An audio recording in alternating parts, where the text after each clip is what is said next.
July 30th, 2025. Maiduguri wakes up to chaos. Torrential rain slams the city at dawn. Within hours, streets in Gomari, Bulumkutu, and Moduganari are underwater.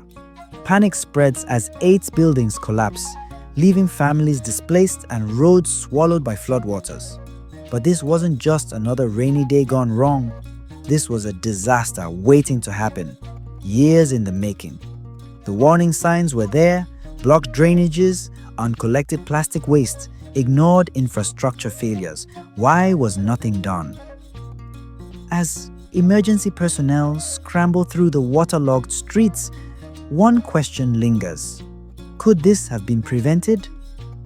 What really weakened those buildings? Was the ghost of the 2024 Alau Dam collapse still haunting the city? And who should be held responsible for the failure to act?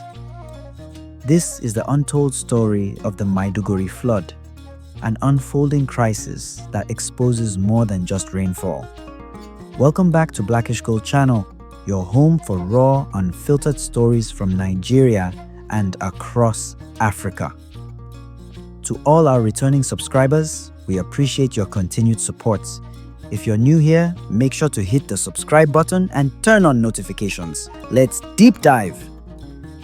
Between dawn and mid-morning on July the 30th, 2025, torrential rainfall lashed Maiduguri, especially in low-lying riverbank districts such as Gomari, Bulumkutu, Chidari, and ITE. In just a few hours, the floodwaters turned streets into rivers and submerged homes and businesses. In Bulumkutu and Moduganari alone, 8 buildings collapsed under the weight and force of the water, while several roads became impassable. Fortunately, there were no reported deaths, but the damage was devastating. Residents quickly pointed fingers at clogged drainage channels, overflowing with plastic waste, refuse, and building debris. This blockage significantly slowed water flow, causing a dangerous buildup that transformed the rain into a destructive force, turning what should have been a manageable storm into an urban flash flood.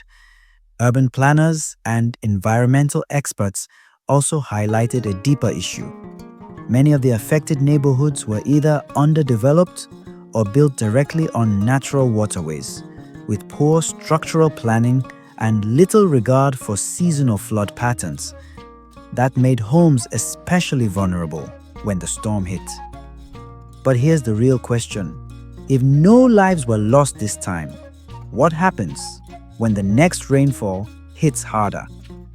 And more importantly, why does Maiduguri keep getting caught off guard?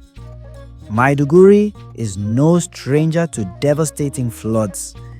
In September 2024, the catastrophic collapse of the Alau Dam submerged over 70% of the city. More than 419,000 people were displaced, and at least 150 lives were lost in what became one of Borno State's deadliest natural disasters. 1 year later, despite loud warnings from environmental experts and an 80 billion naira rehabilitation pledge from the federal government, critical dam repairs remained incomplete by mid-2025. Now, in July 2025, history is threatening to repeat itself. Heavy rainfall recently overwhelmed parts of the city again, causing 8 buildings to collapse and several streets to become rivers, particularly in riverbank districts like Gomari, Chidari, and Bulumkutu. The Borno State Police quickly deployed officers to those areas, aiming to maintain order, prevent looting, and help displaced families. Health and safety officials urged residents to avoid contact with floodwaters, warning of possible contamination and disease outbreaks. Parents were told to keep children indoors as a precaution. But as plastic waste, building debris, and blocked drainages continue to choke the city's natural water channels, the question remains: how many more floods And how many more warnings will it take before real action is taken?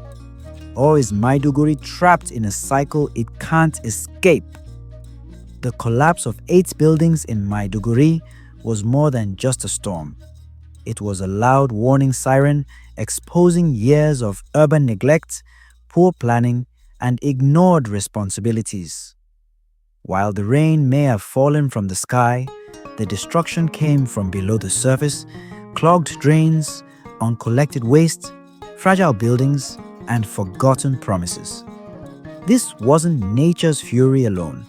It was human failure, multiplied by time and apathy. And unless urgent steps are taken, like clearing drainage systems, enforcing strict building codes, and educating communities on waste disposal, this tragedy might become the new normal.